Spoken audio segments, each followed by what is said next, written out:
You are more beautiful than you have ever imagined. A flower of heaven in full bloom.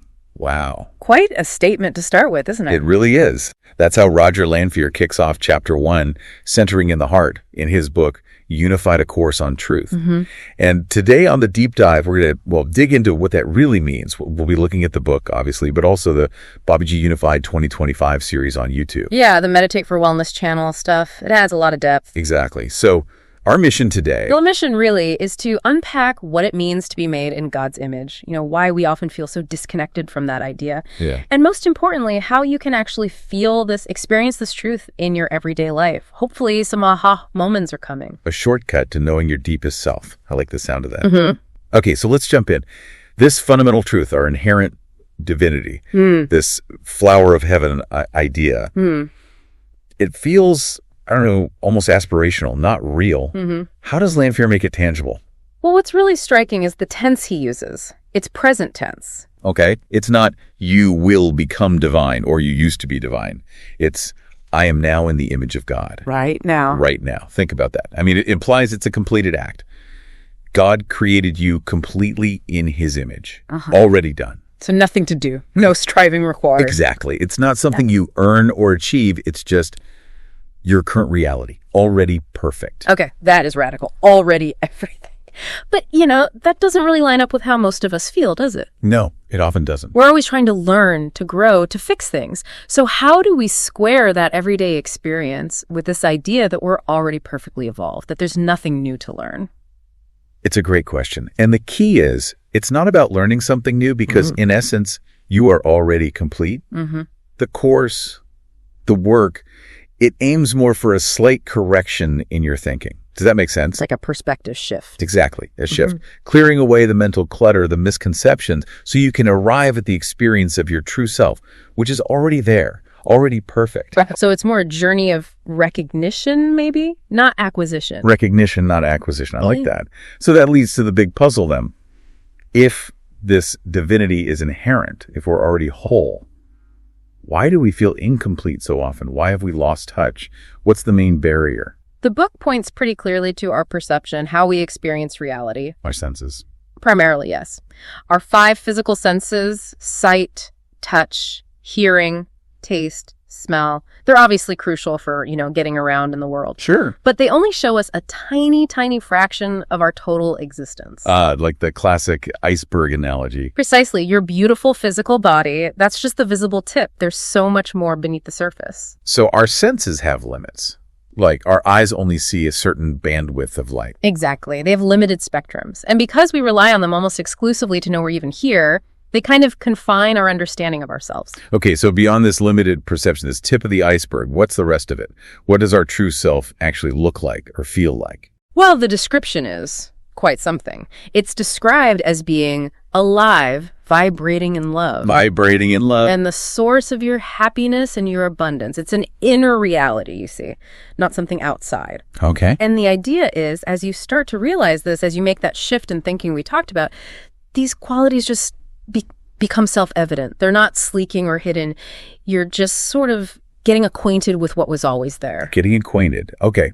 Now, one of the biggest claims, maybe the most challenging for some, is that we have the exact same qualities as God. That's a big one. That's huge. How do we even begin to wrap our heads around that? What are some of these qualities? Yeah. And Lanphear actually says the challenge is embracing this without, false modesty or feeling bashful about it. Right. So let's take light. God is light, the light of the world. Therefore, you are light. And that means? It means you are wisdom, you are knowledge, you have the capacity to bring clarity, to brighten things up your own mind. Any situation, it's inherent. It's your heritage. Wow. Okay. And love. God is love, so we are love. But you mentioned this isn't romantic love, right? Exactly. This is crucial. The book defines love differently here. It's the fundamental element, the primary stuff everything is made from. Everything. Everything. It permeates all creation. So it's not a relationship between things. It is the thing itself. It's your actual being. So if I am love and everything is made of love, that changes how you see everything. It really does. Every interaction, every challenge, it fundamentally has love at its core, even if it doesn't look like it on the surface. Okay. And then there's happiness, joy, and bliss. Yep. your true nature. Not goals to achieve, but what you are, nothing less. And perfection. This one feels Right. difficult. God is perfect, so you are perfect, including health, thoughts, actions. Perfect health, perfect thoughts, perfect action, everything. The real work, the challenge, is functioning as one perfect whole self. And accepting it. That's the kicker, isn't it? Accepting I am perfection when, I just spilled coffee on myself or said the wrong thing. Right. It seems counterintuitive to our daily experience of messing up. How does the book suggest we bridge that gap? How do we actually accept this? That really gets to the heart of the practices, which we'll definitely get into. It's about aligning your mind with this truth, even when surface appearances contradict it. Okay. Let's quickly cover the others first. Peace and gentleness. Your peace of mind, naturally, without the turmoil, without the mental attacks. It's that simple innocence, just enjoying life as it is. It's your default state. Your default state, not something you have to fight for. Exactly. And finally, abundance. Ah, yes, abundance. So if God is abundance, everything is one with God. Then that same abundance is one with you. All the forces of nature, the book says, are actually yours to satisfy your desires and needs. All forces. That sounds powerful. It is. Abundance here isn't just money, though it includes that. It's boundless, like the sky. It applies to health, relationships, ideas, energy, everything. So everything in existence is actually for our use. That's the idea. You don't need to get abundance. You realize you are abundance. It's already yours. Wow. Okay, so the text says when you're unified with this expanded existence, you operate with all these qualities and they get multiplied tenfold. And this first lesson is designed to basically tell your mind, hey, I want this unification. Pretty much. It's setting the intention, declaring your desire to know your whole self. So how do we do that practically? What are the actual steps for someone listening right now who wants to try this? Right. The book gives 3 really simple, practical exercises. They're designed to be done for just 7 days initially to kickstart this unification process. Okay, 7 days. What's the first one? The morning ritual. Yes. So each morning, ideally early, if you can manage it, you just read chapter 1 slowly. It's only 4 pages. Okay, manageable. Yeah. And the key is to really understand each sentence, to feel the words, not just skim them. Feel the words. Okay. Then, after reading, you sit comfortably, close your eyes for maybe 5 to 10 minutes, and just allow your attention to settle in your heart. You can even put a hand on your heart if that helps. Centering in the heart. Exactly. And just feel God's love, your love pulsating there. If your mind wanders off, which it will. Always does. Totally normal. Just gently guide it back to your heart. No fighting thoughts, no struggle. It's meant to be enjoyed, actually. Okay, enjoy it. Got it. What about during the day? Throughout the day, there's a simple affirmation. Whenever it pops into your head, just enjoy the thought. God is love, so I am love. God is love, so I am love. Just repeat it internally, lovingly.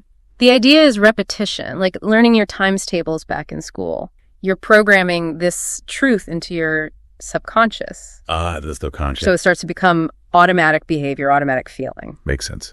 And the third exercise, bedtime. Yep, bedtime reflection. After you get into bed, just lie quietly, attention back in your heart. Okay. And think about some of those qualities of God we talked about, maybe love, light, peace. And for each one, recognize that you also have that quality. Even if your mind initially screams, that's ridiculous, or preposterous, as the book says. Yeah, I can imagine that. Just gently acknowledge, okay, I have this quality too. Then quietly drift off to sleep with those thoughts on your mind. Maybe start with just 2 or 3 qualities that feel a bit easier to accept at first. Love, light, peace, abundance. Start small, let it sink in. Okay. Exactly. Now, you mentioned the Babaji Unified series, adding depth. Those discussions and Q&As really explore some nuances, right? They really do. They unpack things in a conversational way that complements the book. One key thing that came up was this distinction between the mind and the heart space. The idea that our connection to the heart often gets sort of broken in childhood by social conditioning. Yeah, that's a big point in the discussions. Usually up to age 7, we're soaking everything up. Society tends to push us towards the logical, external mind, analyzing, achieving, judging. The thinking mind? Right. The mind uses the 5 senses. It works in duality, good, bad, right, wrong, may you, ego. It understands time, past, present, future. Okay. But because of that structure, it struggles with things beyond duality. It can't really explain the unexplainable or grasp concepts like infinite love or timelessness. So the mind is like a tool for the physical world, but limited beyond that. Pretty much. And the heart space is presented as something totally different. How so? Beyond the thinking mind, the heart space is described as having no duality, no knowledge in the sensory way, no experience as we usually find it, just bliss, joy, stillness. Stillness. Sometimes called emptiness or shun in some traditions. And meditation, or dhyan, is basically the practice of intentionally going beyond the mind to access that space. So meditation isn't about thinking, it's about getting past thinking. Precisely. Think about those moments of flow or deep peace you might have felt. Wasn't your mind kind of quiet then? Something else was present. Yeah, absolutely. That makes sense. And this ties into intuition, right? Which the discussions describe as the voice of your expanded self. Mm-hmm. How is intuition different from just thinking? Well, the mind analyzes, weighs options, often gives you multiple, sometimes conflicting answers. Yeah, right? it's definitely analysis paralysis. Exactly. Intuition, on the other hand, is described as instantaneous, singular. It's just a clear knowing, a direct insight, no debate. And it comes from your own expanded wisdom, your higher self, you could say. It's guidance, but it doesn't interfere with your free will. You still choose whether to listen. How do we get better at hearing it? By practicing quieting the mind, like with the heart-centering exercise. The quieter the mental chatter, the clearer that intuitive voice becomes. It's often that very first feeling or thought before the analytical mind jumps in. Okay, listen for that first hit. Got it. And this connects back to reprogramming the subconscious too, which you mentioned. Yes. That 90% of the mind is subconscious, programmed mostly by age 7. That's a lot. It's huge. It's our automation center. It runs our breathing, heartbeat, all that, but also stores all our learned habits, beliefs, emotional patterns, experiential knowledge. Wow. So those daily practices, the reading, the heart centering, the affirmation, God is love, so I am love, they're designed specifically to feed these divine truths into that subconscious space. Replacing the old programming. Exactly. With consistent loving repetition, these new truths start to become the automatic programming. And then your behavior, your feelings, your whole experience of life begins to shift automatically to reflect them. That's powerful. Another really interesting, maybe challenging idea from the discussions was about embracing all experiences, even the tough ones. Mm-hmm. The suggestion that difficult experiences might actually be planned by our higher selves for growth. That can be hard to accept when you're really suffering. Oh, absolutely. It's a major perspective shift. Instead of seeing hardships as random or unfair, viewing them as tailor-made learning opportunities designed for your soul's expansion. And related to that, the discussions normalize experiences during meditation. Things like blanking out, feeling sudden jerks or twitches, seeing lights, or even having visions. Yeah, people wonder about that stuff. Totally normal. It can be the subconscious processing information or energy blocks releasing, old patterns clearing out. It's seen as part of a self-healing process. The advice is just to treat it all with love and acceptance. Don't analyze it too much. Just allow it. Allow it. Don't fight it. Okay. And something very practical came up. Journaling. Why is keeping a journal considered important here? It's really helpful for tracking the subtle stuff, insights, feelings, little synchronicities, those meditation experiences we just talked about. They can be easy to forget. Right. Think of it like you're getting to know someone really important, your own expanded self. The journal helps you remember the conversations, notice the patterns over time. It builds a record of your inner journey. A map of your transformation. I like that. Mm-hmm. It's personal. It reveals connections you might miss otherwise. Okay. And finally, there was this really reassuring point. Just being drawn to this kind of deep dive, just listening right now, that itself says something. Absolutely. It's seen as an indicator of a high level of consciousness already. You wouldn't be engaging with this if you weren't ready on some level. So trust that. Trust yourself, love yourself, accept your being exactly as it is right now without needing to struggle or judge yourself. Your presence, your curiosity, that's a powerful sign. Wow. We've covered a lot of ground today. It's been quite a journey. It really has. From inherent divinity and sensory limits to unpacking God's qualities within us, light, love, peace, perfection, abundance, and those practical steps to actually unify with that true self, plus the insights on the mind, heart, intuition. Yeah, and then the subconscious reprogramming, embracing experiences, journaling, it all ties together. So for everyone listening, maybe just take a moment and consider, these qualities aren't far off ideals. They're your birthright. They're pulsating within you right now. Yes, and this knowledge, it's not just for thinking about, it's for living. for experiencing, for being. So here's a thought to leave you with. What if every single interaction, every person you meet today, every challenge, big or small, what if it's all part of a perfectly orchestrated plan, designed specifically for your growth, for the blossoming of your true divine nature? How might you approach each moment differently if you saw it through that lens? With perhaps radical acceptance and profound love. It changes everything, doesn't it? Keep practicing those exercises, this journey of unifying with your whole self. It's really just beginning and diving deep into your own being. That's the most rewarding dive you'll ever take.